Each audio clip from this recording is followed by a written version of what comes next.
Okay जी, आज हम एक क्वेश्चन को सॉल्व करेंगे क्विकली कि हमारे पास एक स्टेटमेंट है कि नॉट ऑफ पी और P and not of Q. इसमें हमसे ये सवाल पूछा गया है कि क्या ये इक्विवेलेंट है। ये हमारे पास चार ऑप्शन है, P and not of Q, P और not of Q, P implies not of Q and Q implies P. ठीक, तो इसको हम ट्रूथ टेबल के थ्रू क्विकली हम सॉल्व करने की कोशिश करेंगे और देखेंगे ये किस चीज़ के इक्वल है। अच्छा, इसमें हमने ट्रूथ टेबल में हमें पता है ये पी और क्यू, तो हमारे पास दो चीज़ें आ गई।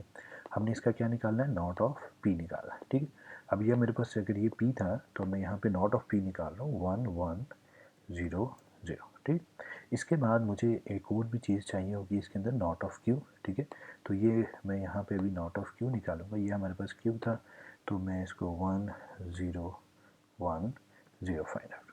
ठीक है जी। अच्छा, अब इसके अंदर नॉट ऑफ पी तो हमारे पास गिवन है, so let's find out P and not of Q.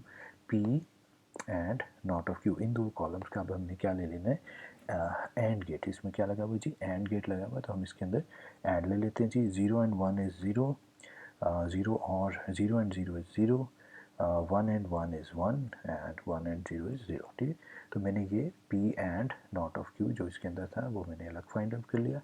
अब हमने इसको और लेना है नॉट ऑफ पी के साथ। इस कॉलम का हमने इस नॉट ऑफ पी के साथ और गेट ले लेना है। ठीक है, सो 1 और 0 इज और गेट है, तो अब यहाँ पे 1 1 और 0 इज़ 1, 0 एंड 0 और 1 इज़ 1 एंड 0 एंड 0 इज़ 0। और गेट में जब दोनों 0 हों तो आंसर फॉल्स आता है, दोनों में से एक भी 1 हो तो आंसर 1 आ जाता है। ठीक, अच्छा, अब ये हमारे पास जो चार ऑप्शंस हैं, हमने देखना है कि इनकी कौन सा इनमें से ऐसा है जिसकी जो इस कॉलम की वैल्यू है वो उसके इसके इस कॉलम के इक्वल आ रही है। ठीक, सो सबसे पहले हम देखते हैं पी और नॉट ऑफ क्यू। अच्छा, एक तो मुझे ये नॉट ऑफ क्यू इस्तेमाल करना है और दूसरा पी इस्तेमाल करना है इसके अंदर। तो पी और नॉट ऑफ क्यू, 0 और 1 इज़, क्योंकि और गेट है दोनों में से एक का ट्रू होना ज़रूरी है। 0 और 1 इज़ अगेन 0 1, 1 और 1 इज़ 1 एंड 1 और 0 इज़ 1। ठीक है, ये तो सारे का सारा ट्रू आ रहा है। ठीक है, अच्छा, फिर हमारे पास आ जाता है P implies not of Q. एक पी हो गया और एक नॉट ऑफ क्यू, ये दो इस्तेमाल होंगे।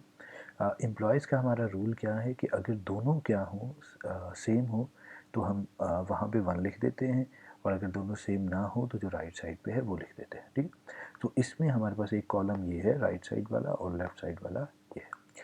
सो हम इसको सॉल्व करते हैं। 0 इम्प्लॉयज़ 1 डिफरेंट हैं तो राइट साइड पे, अच्छा, मेरी आदत क्या है जी, मैं ये कहता हूँ जो पहले सेम है पहले आप उसको सॉल्व कर लें। 0 और 0 यस सेम है, यहाँ पे अगेन सेम है, यहाँ पे सेम नहीं है। अच्छा, जब सेम ना हो तो अब क्या करें, अब उस कॉलम को सॉल्व किया करें, तो उसमें गलती का चांस आपका कम हो जाता है। ठीक है जी, अब यहाँ पे क्योंकि ये सेम नहीं थे तो जो राइट साइड पे है नॉट ऑफ क्यू हम वो लिख देंगे। नॉट ऑफ क्यू की वैल्यू यहाँ 1 थी और यहाँ पे 0 थे। ठीक, तो हमारे पास एक और आंसर आ गया। अब एक और देखते हैं, क्यू इम्प्लॉयज़ पी। अच्छा, क्यू इम्प्लॉयज़ एक क्यू है और एक हमारा इस्तेमाल हो रहा है पी। ठीक है, अच्छा, अब इसमें अगेन दोनों सेम हो तो आंसर क्या आ जाता है 1। अच्छा, दोनों सेम ना हो, जैसे इन दो रोज़ के अंदर लेफ़्ट और राइट साइड सेम नहीं है, तो जो राइट साइड होती है वो आ जाती है। ठीक, तो इस केस में जो हमारी राइट साइड है वो पी है, तो मैंने यहाँ से पी की वैल्यूज़ यहाँ पे प्लेस कर दी। अब हम इसमें गौर से देखते हैं कि जो एक्चुअल हमारा क्वेश्चन था वो ये था। ठीक, अब इस कॉलम के इसके इक्वलेंट ये चार ऑप्शन थी, P and not of Q. ये हमारे पास P and not of Q given है। क्या ये दोनों कॉलम्स इक्वल हैं? बिल्कुल नहीं इक्वल है। अच्छा, फिर हमारे पास एक ये ऑप्शन थी पी और नॉट ऑफ क्यू, ये तो टोटोलॉजी है, ये इसके इक्वलेंट है? नहीं जी, बिल्कुल नहीं है। अच्छा, इसको हम देखें तो यस, ये दोनों आपस में एक दूसरे के इक्वलेंट है। सो हमने इससे क्या कंक्लूजन क्या निकाला कि ये और ये आपस में इसके अगेंस्ट पी और P employees not of Q, ये जो हमारा क्वेश्चन है ये दोनों चीज़ें आपस में क्या है, इक्वलेंट। ठीक, I hope so you got the point. आपको आंसर समझ आ गई होगी कैसे सवाल आए तो उनको कैसे सॉल्व करते हैं। Best of luck and have a great time. Thank you.